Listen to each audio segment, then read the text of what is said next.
Leicester Till I Die podcasts on the Apple iTunes, Spotify, Google, Anchor, and all podcast platforms. You are watching Leicester Till I Die TV with Chris and Chumps. YouTube, Facebook, Twitter, Instagram, and Pinterest. All you need for everything Leicester City FC. It's Leicester Till I Die TV. Strap yourself in, because we're set up, switched on, and ready to go.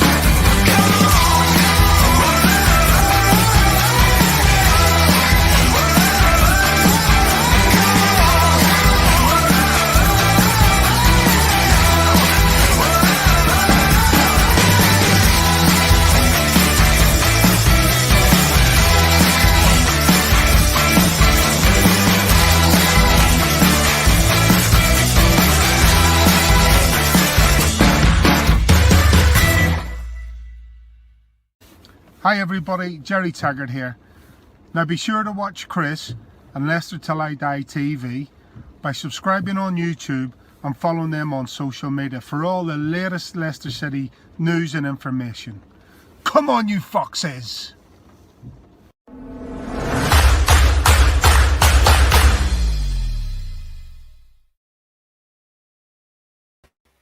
Good evening, fellow Fox fans. This is Leicester Till I Die TV, of course. You are watching Leicester Till I Die TV. and it's live. We certainly are, and we are live on YouTube, which is that one, which is Leicester Till I Die TV. We're live in the Facebook group, Leicester Till I Die, and we're live on Twitter and Periscope at Leicester TID. And if you are watching on YouTube or you know our channel, please do me a little favour and just go on there and give the old subscribe button a click, if you don't mind. Little subtle hint there for you. It's Friday night and I'm back again. It's been every night of the week, hasn't it? Just invite me. I'll just move in with you. Just don't bother doing this. Just invite me and I'll come down, join you. We can have a little bubble together, a little football bubble. But we've got this for a few weeks with the FA Cup, with the Europa League coming back as well. We've got a lot of games coming up. I have a feeling there's going to be a lot of squad rotation. But it's this weekend we're looking at, and it's Sunday.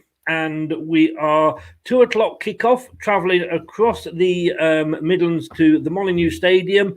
It's on Sky Sports if you have that platform, BBC Radio 5, and of course Radio Leicester, and you can listen to it as well for free on lcfc.com.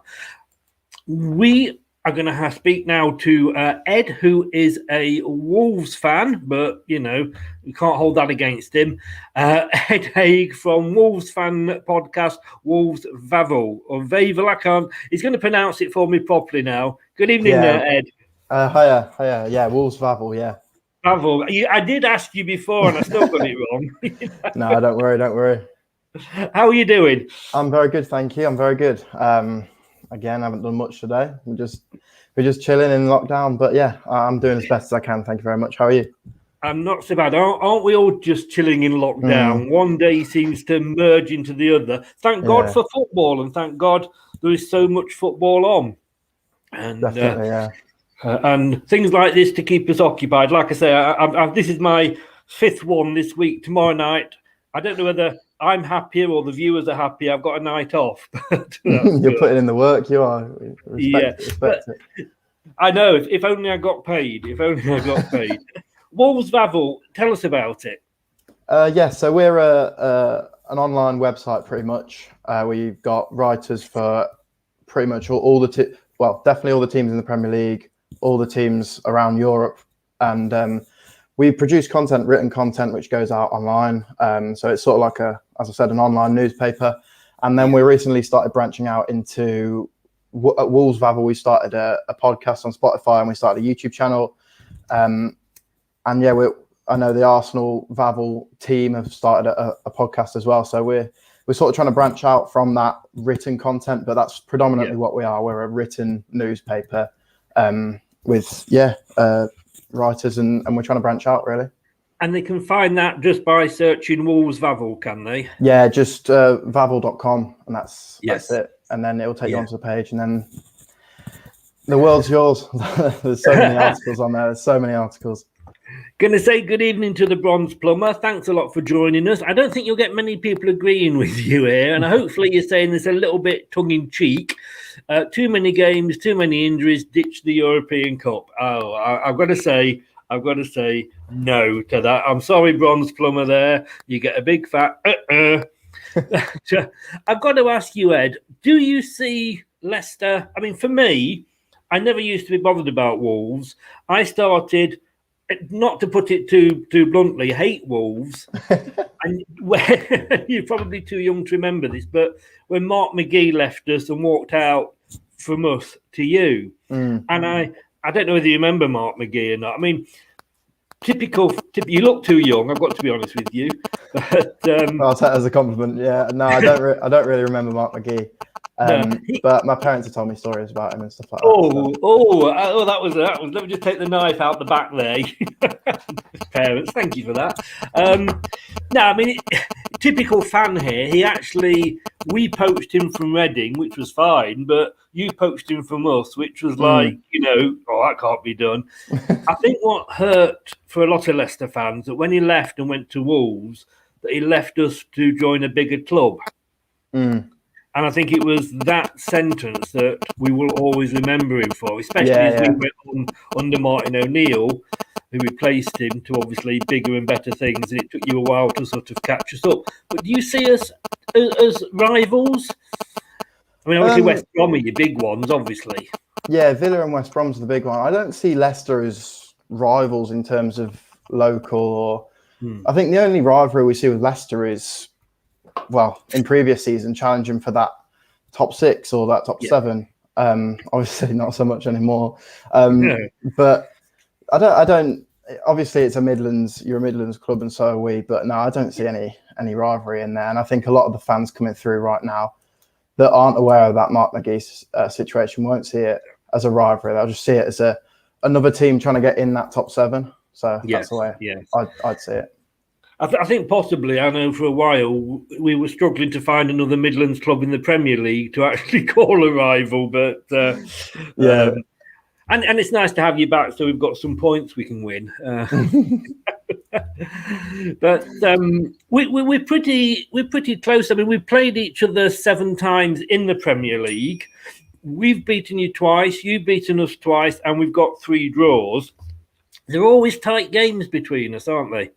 Yeah, I was going to say, you put that up earlier before we started. I was surprised how close it is. It's bang on, isn't it?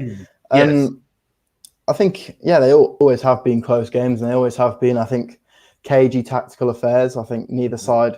we both know that both sides have that attacking explosive power, but I don't think either side is willing to... in the past, it has been really willing to commit 100%, and I think that's why we've seen some pretty... apart from the 4-3 at the Molineux, I think we've seen some pretty dull affairs. Well, I was actually timing how long it would be before. I just got to sneak that one in.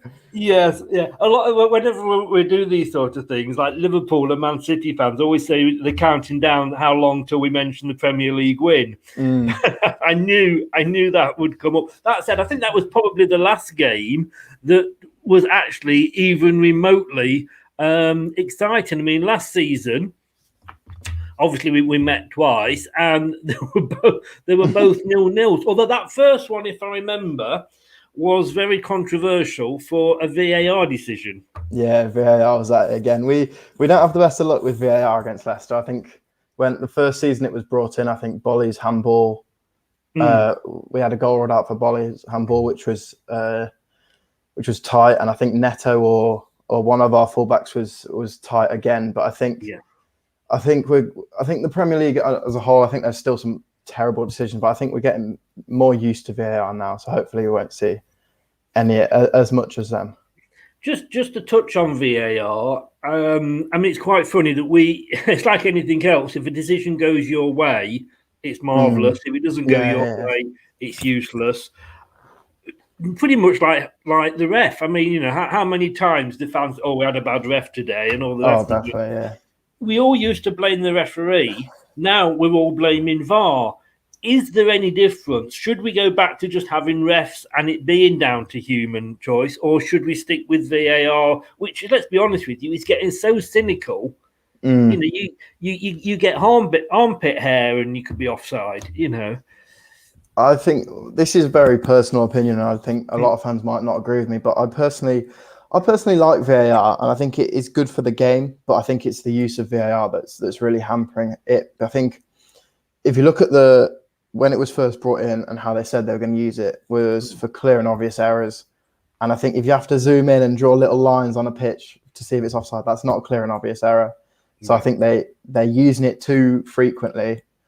And I think that's where a lot of the small decisions, the ones that could have gone either way, are coming. I think they use it very well in cricket, but cricket, it's either out or it's not out. I think football's lots of different things, and I think they're using it too frequently, and I think they're too trigger happy with it at the moment. But overall, I quite like VAR. I think there's been certain occasions where there was a goal that was a good foot offside, which would have stood, which shouldn't have stood.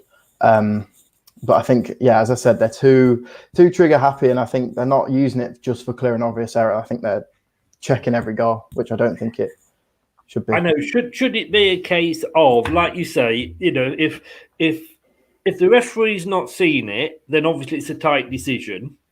And like you say, if it is a case of let's spend 5 minutes drawing lines in, then that, like I say, that is getting silly. Should we be saying, and it is the offside rule that I think, and things like that, I think are generally pissing people off. Should it be the whole body's offside?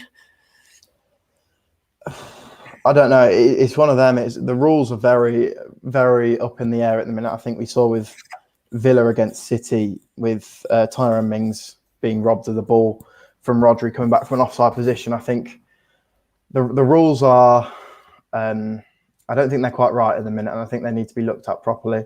But whether it's the offside, the full body, I'm not sure. I think because the offside rule is about the striker gaining an unfair advantage, and I don't think the striker gains an unfair advantage by having a toenail offside. No. I think maybe it should be half the body is offside, but then again, you're going to have other things that come into that. Where's exactly half the body? I don't think you're ever going to win with it, but I think they need to change something to make it more understandable and more reasonable, really.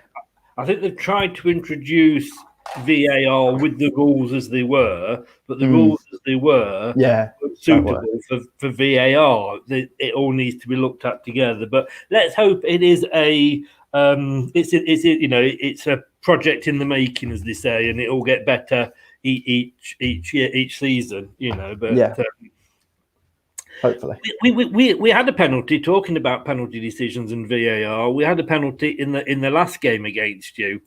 Again, another tight affair. 2-0 last season and a 1-0 this season. I don't think we're looking forward to a goal fest, are we?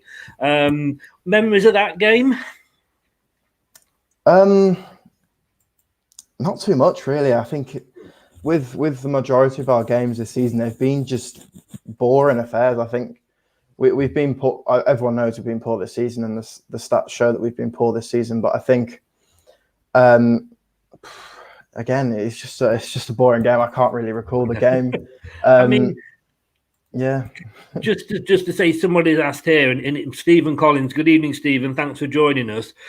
He said, and he asked this earlier, but I was waiting for sort of the right moment. What's going on with Wolves? I mean, Wolves came up. You've got a brilliant manager. I've spoken to the Wolves fans, and you totally adore the guy. And what he's done for you is amazing, really. You got through the first season. You didn't go straight back down. You got through second season syndrome, which usually catches some teams out. And this is your third season, isn't it now? Yeah, correct. Up here. And I mean, we're used to you being up there with us, like you say, last season vying for the Europa League spot, and you're down there in 14th. You're only 4 points off being fourth from bottom. What has gone wrong? I mean, you've obviously sold Jimenez, which was a big loss to you, but it can't just be down to that, or is it? Yeah, so Raul got injured against Arsenal, and I think one of the main things that I think everyone knows is that Raul's been our top goal scorer, and we rely heavily on him, not just to score goals, but to link the play. And losing him obviously put us in a bad position. And Fabio Silva, who we brought in the summer, he's done all right, but he's 18 years old, coming to a completely different country, doesn't really speak the language, so he's obviously going to struggle.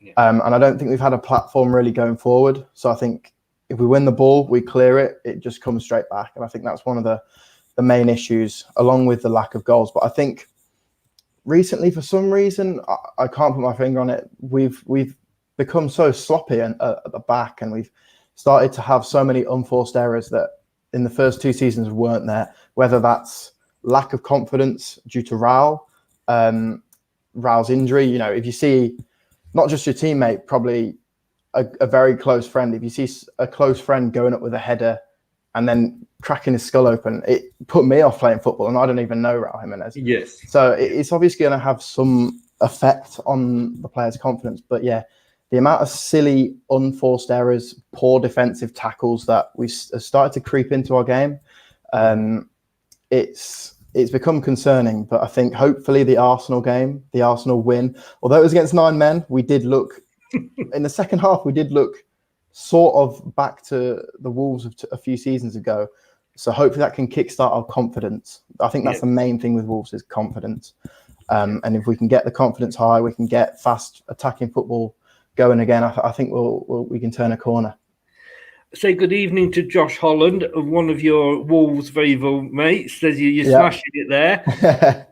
If only your team could. Oh man.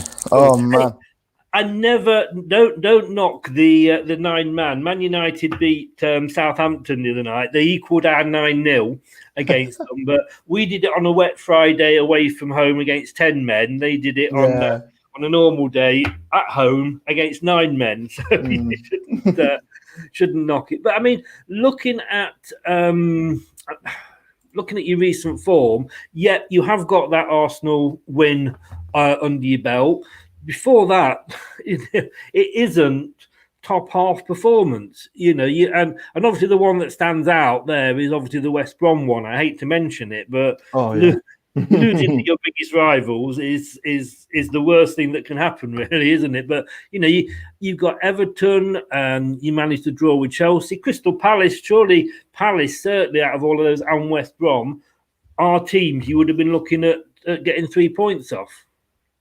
100%. I think those are games that, obviously, if you want to challenge for the top 7, that you've got to be winning. I think, as I said previously, the unforced errors in those games, I think that the West Brom game stands out for me a hell of a lot because of the unforced errors. I think you can't concede 3 goals at home. You can't concede 3 goals at home to your local rivals, who are 19th in the league. And sorry, I shouldn't laugh at that, but it's true. The goals that we conceded were terrible. I think the first penalty was a challenge that didn't need to be made on the edge of the box. Again, a silly unforced error. The second goal they scored was a long throw-in, which we didn't win the first ball or the second ball. And then the third goal was another penalty, which from a silly unforced error, a tackle from Cody, which you didn't need to make. So I think that game is the prime example of everything I've just said about silly unforced errors at the back starting to creep in. That we would never have done that the first season or the second season we were in the league.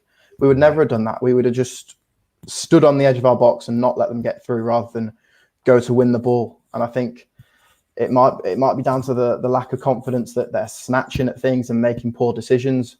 But yeah, as you say, those are results that we really should be. Those are games that we should be winning. And I think we've got, before the Arsenal game, we have 1 win in 8. We're up to 2 wins in 9 now, which isn't good enough for the club and the ambition that we have. Craig's asked a very good question. I'm going to bring you in a second, Craig, but it is. I mean, you did make the comment about the fact that West Brom are your rivals, obviously, which hurts more, but the fact that they're where they are. But you look at this league this season. We've smashed Man City, we've beat Arsenal, we walked over Chelsea, we lost to Fulham. It's just with the situation as it is that you can't predict any game this season. Like we said, there's been 2 0-0s and a 1-0 our last 3 games. It could be 5-4 again tomorrow. You just don't know. Man United lost to Sheffield United. Yeah, definitely. It's such a funny season. And do you feel going out that do you not feel confident about the team at the moment?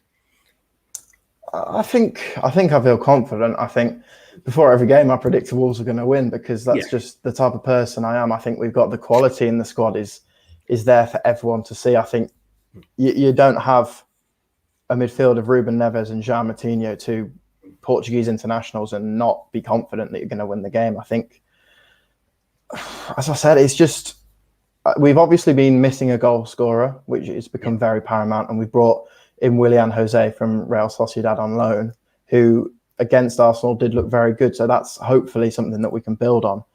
But no, I am confident going into every game. I think it's just the team. I think they're in a slump at the minute, and I think this is Nuno's first real hard time as Wolves manager, and I think it'll be interesting to see how he comes through it. There's a lot of talk about sacking Nuno, which personally I don't see at all, because if we sack Nuno now, that's 2 years worth of project thrown out the window. So I think we're in our first tough spell, and it'll be interesting to see how we come through it at the other end. And I do think we'll get through it relatively soon.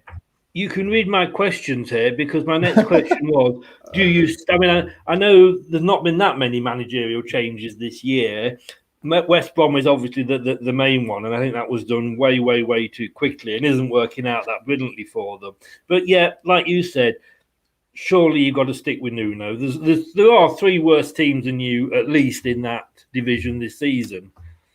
Definitely. I think the club even described it as a transitional season for us. And I think when you sell Diogo Jota and Matt Doherty, I think that was 25% of our goals that we sold in the summer, and then we lose 40% of our goals through Raul. That's 65% of our goals gone. So I think as soon as that Raul Jimenez injury happened, we saw this as a transitional season, and I think, yes, it's not good for the club image. I mean, if you look, say if you're a player in Spain and you look, the Wolves are coming in for you at the minute. I think you look there, we're low down in the table. It might not be the best for the club image, but I think sacking Nuno now would, as I said, throw 2-3 years of project out the window. I think if you sack Nuno, you lose the core of that squad. You lose Patricio, Moutinho, Bolly. I think they're all players that play for Nuno. And yeah, I completely stand by Nuno. I understand that football's a results-driven business and fans want success right now. And I think fans obviously want success now, and they want to see their team doing well. But I think we should understand that it's not going to be rosy every game or every season. And I think this is a transitional season for us. Craig, who is a co-presenter here on Leicester Till I Die TV and was 70 yesterday. He'll kill me for saying that. He wasn't, but, we say he's 70. Asks you, said, Wolves are viewed very much as a buying club, mainly from Portugal, but do you have young players coming through other than Kilman? I think we are seen as a buying club because we are buying players. Of course we are. But our academy is a very good academy. I think we've got Morgan Gibbs-White came through and has done very well at Swansea and not quite hit the ground running in the Premier League since we recalled him from loan. Obviously, Kilman's come through. We've got Owen Otasawi, who's played a few Premier League games. But I think our academy is filled with a lot of youngsters who aren't quite at that level yet, aren't quite at the Premier League level yet. And I think that's why we're buying or are viewed as a buying club, because the youngsters coming through are good, but they're not quite at that Premier League level that we need right now. So I think we are having to buy players. But to answer your question, I think we are seen as a buying club, but I think we do have some very good players coming through the academy at the moment, and I'm excited for the future. As indeed, you sound very much like I would have replied to that was pretty much the same. But we have got a lot of youngsters coming through. We've had to, because our injuries are so bad, and we'll come on to injuries at the moment. But we'll come back on to another question in a minute. We'll just have a quick 10-second break, and then we'll be right back. This is Leicester Till I Die TV. Subscribe to us on YouTube.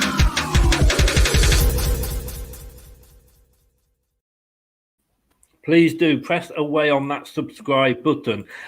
Craig says here, Scott watches a lot of Barcelona and describes Semedo as a total fraud and couldn't believe how much you paid for him. Is he performing the way you hoped? No, I don't believe he is. I think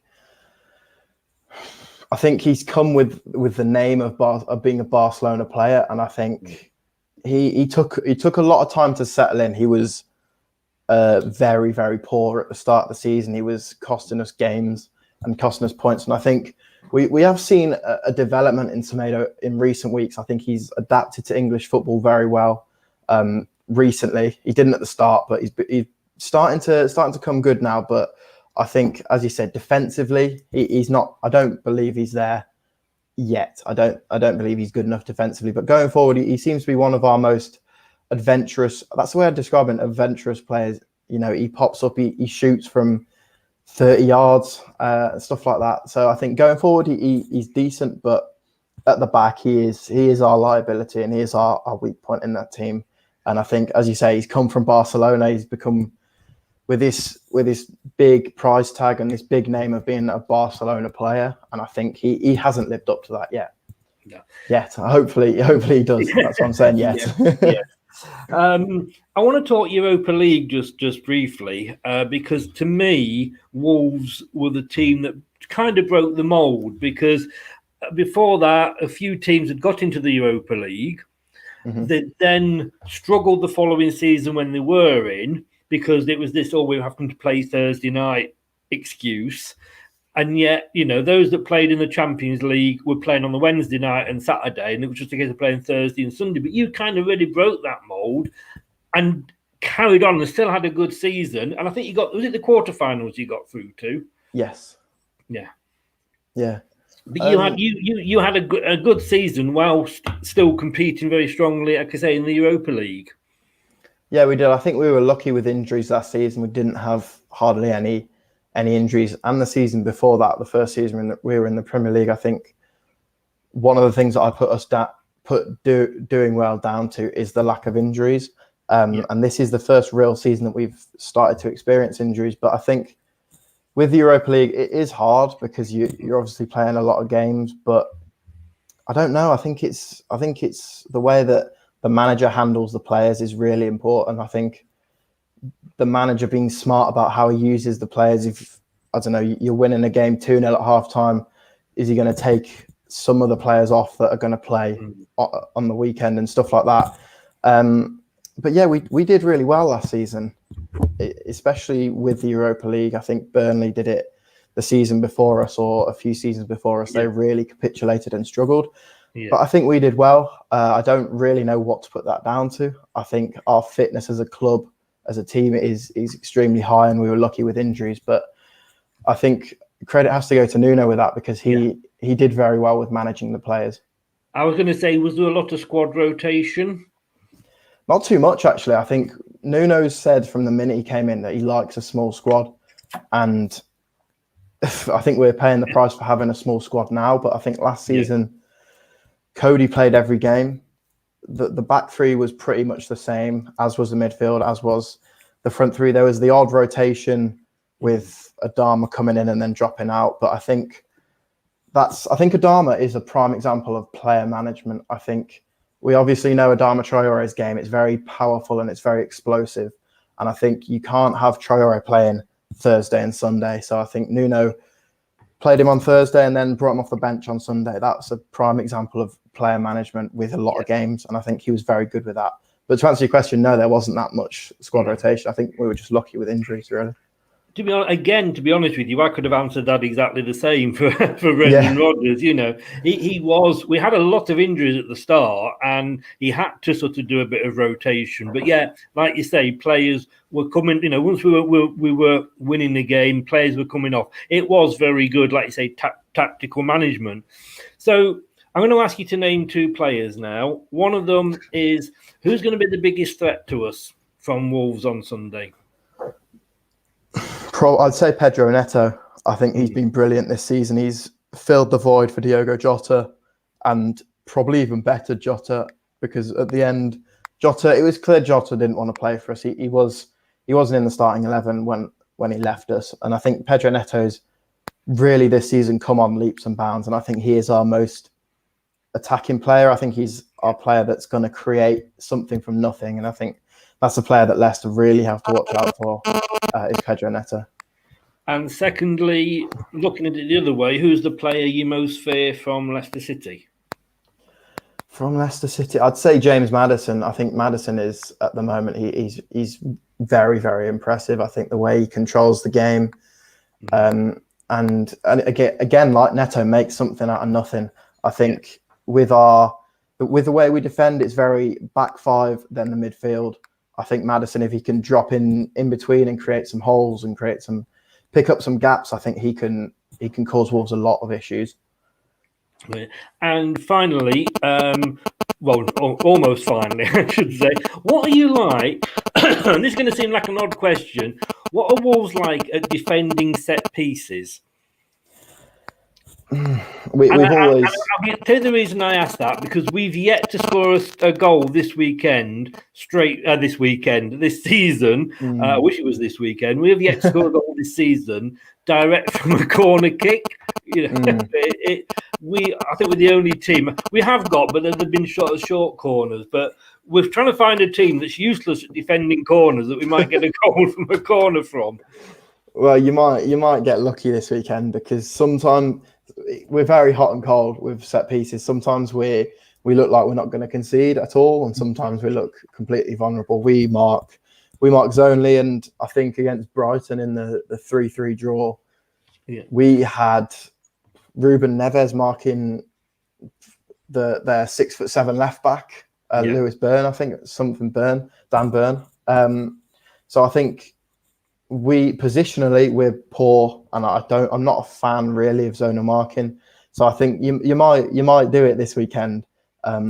It just depends where we position our big players. I think if we have the likes of Ruben Neves and Jean Moutinho marking your centre backs, then you're gonna cause trouble. But if we're smart with it and we put Willy Bolly on one of your main threats, then you might struggle. So I think that's the best way to answer that. Sometimes we're hot and cold with it. That's just the way it is.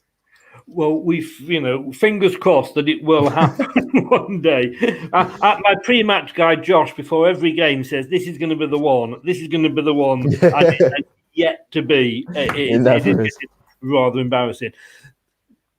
Briefly then, a score prediction. We do a thing with some ex-players, and they predict the score. And Steve Walsh, Ian Marshall and myself have all gone for a 2-1 to Leicester. Steve Lynix, and again, you won't know any of these, but Steve Lynix, he's gone 2-1 to you. I'm not too worried about that from Steve Lynix, because he went 2-1 to Fulham and he was completely off the mark. That might be his strategy. I hope it is anyway. I'll ask him next time we have him on. But you never predict against your own team, do you? But are you going to get anything out of Leicester? Because obviously our away form is better than our home form, and we may well have Jamie Vardy back. I think I was thinking about this earlier because I knew you were going to ask me. I think the game's going to go one of two ways. I think for Wolves, it all depends on how we start. If we start poorly, like we did against Spurs, I don't think we'll get anything from the game. We've developed a habit of going behind first and going behind early. We've conceded so many goals in the first 15 minutes of games. And if it wasn't for VAR, we would have conceded another one against Arsenal in in the 8th minute. So I think it all depends on how we start. I can see it going one or two ways. If we start slowly, I think we'll lose the game. If we start well and get to half time at 0-0, then we can grow into the game and build confidence that way. And I think we might nick it 2-1. I think the fan in me wants to predict 2-1 to Wolves, but I think the realist is leaning towards a 1-1. Probably a 1-1 with the potential of Wolves maybe nicking it at the end. But you really hope for a 2-1. Let's be honest. It's like that. We say, well, as long as the football's going to be the real winner, and you're like, no, bloody hell, it isn't. No. My team should be the winner. Ed, quickly, once again, give Wolves VAVEL a shout out. So Wolves VAVEL is an online newspaper platform. We write articles about, Wolves VAVEL does Wolves, obviously. Arsenal VAVEL does Arsenal. Yeah. Every Premier League club is covered. A lot of Bundesliga is covered. A lot of Serie A and La Liga is covered. It's not just football as well. There's tons. There's a lot of F1 on there. It's an online newspaper website. Lots of articles, previews, reactions, stuff like that. And we've recently just branched out to starting a YouTube channel with Wolves VAVEL and starting a podcast with Wolves VAVEL. So it's very fun to do, and it's brilliant to put articles out there and get lots of feedback from both home and away fans. Brilliant. Well, Ed, thanks so much for coming on and joining us. I know it was pretty last minute when you jumped in with a colleague that couldn't come on, but thanks so much. I'd say good luck on Sunday, but I wouldn't mean it. I don't blame you. It's been a pleasure, mate. Thank you very much. But after Sunday, good luck for the rest of the season. I respect Nuno as a manager and hold on to him. Don't let him go. Thanks very much, mate. All the best and stay safe. Thank you, mate. It's been a pleasure. Cheers. Thank you. Take care. So thanks to Ed there. That was really good of him to come on. This has been Leicester Till I Die. And don't forget where you can get us.